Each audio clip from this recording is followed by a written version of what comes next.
Աբու Դաբիում տեղի ունեցած հանդիպման ժամանակ Նիկոլ Փաշինյանը և Իլհամ Ալիևը կողմնակություն հայտնեցին երկկողմ առևտրի համար Ադրբեջանից Հայաստան նավթամթերքի և երրորդ երկրի միջոցով հացահատիկի Հայաստան մուտք գործելու համար և այսպես մշտապես խոսում է երկկողմ առևտրային հարաբերությունների մասին։ Պարոն Պապոյան, խնդրում եմ նշել գետ մեկ հայկական արտադրանքի ապրանք, որը արտահանվել է Ադրբեջան և որը վաճառքի է հանվել այնտեղ։ Ադրբեջանական ծագման երկու արտադրանք կա, ըստ էության, որ եկել է Հայաստան, բենզինը և դիզելային վառելիքը, հայկական ծագման արտադրանք չկա, բայց կողմերը փոխանակվել են այդ ցանկերով և գործարար միջավայրը, այդ թվում նաև իրենք են մեզ երկար ցանկ տվել և մենք իրենց, և գործարար միջավայրը կարծում ենք, որ ժամանակի ընթացքում կարձագանքի։ Հիմա ինչն է պատճառը։ Պատճառները տարբեր են, սկսած նրանից, որ շուկաները դեռևս միմյանց բավականին անծանոթ են, ինչպես մեր շուկան իրենց համար, այնպես էլ իրենց շուկան մեր համար, և սրա համար իմ կարծիքով պետք է ժամանակ, և դա այնպիսի գործընթաց է, որը ավելի շատ բնականաբար գտնվում է մասնավոր հատվածի դաշտում։ Պետությունը ստեղծում է պայման, քաղաքական պայմանավորվածություններով, ճանապարհի բացվելով, երկաթուղու գործելով և այլն։ Հիմա մենք այդ պայմանների մի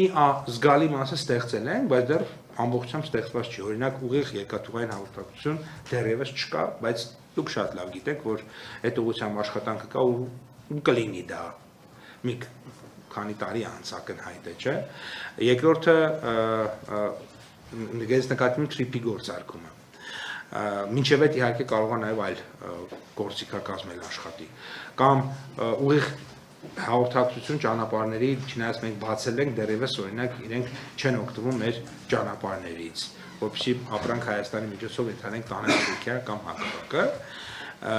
Այնպես որ սա մի գործընթաց է, որը ժամանակատար է, բարդ է, դեզանից ոչ մեկ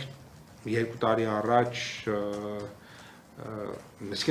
երկու տարի առաջ, երբ որ բոլորը խոսում էին նրա մասին, որ կարող է լինի, ամեն պահի կարող է լինի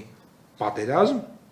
հիմա բոլորը խոսում են նրա մասին, թե ինչի օրինակ այս կամ այն ապրանքը չի վաճառվում, կամ դեռ չի վաճառվել, ես կարծում եմ, որ սա արդեն շատ լավ է, որովհետև ես շատ լավ հիշում եմ 2 տարի առաջ, երբ որ նշանակվում էի նախարար, հիմնական խոսակցությունը նրա մասին էր, թե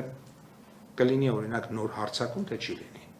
Իսկ հիմա հիմնական խոսակցությունը նրա մասին է, որ ինչ ապրանքը հնարավոր է վաճառել կամ չվաճառել եւ բենզինի գինը ենթադրենք ինչքանով իջավ կամ չիջավ։ Ես կարծում եմ պատերազմից խաղաղության խոսակցությունը արդեն իսկ ֆանտաստիկ է, խաղաղության օգուտների մասին խոսակցությունը շատ լավ խոսակցություն է եւ բնականաբար պետք է ավելացնենք, որպեսզի մաքսիմալ շատ օգուտներ ունենանք։ Նշեցիք ժամանակ է անհրաժեշտ, կնշեք մոտավորապես գոնե ինչքան ժամանակ, որովհետև հարաբերություններն արդեն անվանվում են երկկողմ հարաբերություններ։ Այո, երկկողմ հարաբերություններ կան, որովհետև ես նորից եմ կրկնում, ամեն ինչ մենք չպետք է թերագնահատենք այն ինչ որ մենք ունենք։ Ամենամեծ արդյունքը նա է, որ այսօր պատերազմի հավանականությունը մոտեցված է 0-ի, այնինչ 2 տարի առաջ դա շատ բարձր էր։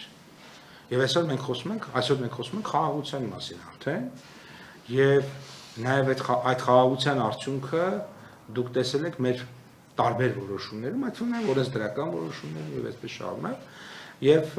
արդյունքները դրանք կտեսնենք, որովհետեւ 1 տարի առաջ ոչ մեկ չէր պատկերացնում, որ Հայաստանն ու Ադրբեջանը առևտուր կանեն։ Դուք էլ չէիք պատկերացնում։